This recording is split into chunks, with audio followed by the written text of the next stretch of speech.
హల్లెలూయా. దేవి నామానికి మహిమ గాక. మరొక పాట పాడుకుందామండి.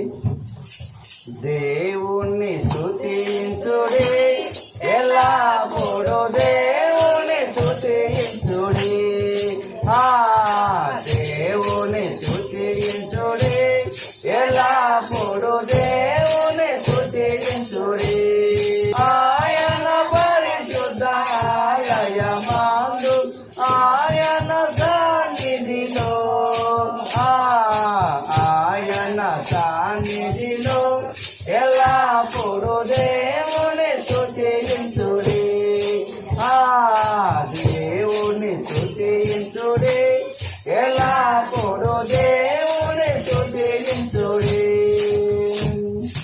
ఆయన బలమును ప్రసిద్ధి చేయు, ఆయన బలమును ప్రసిద్ధి చేయు,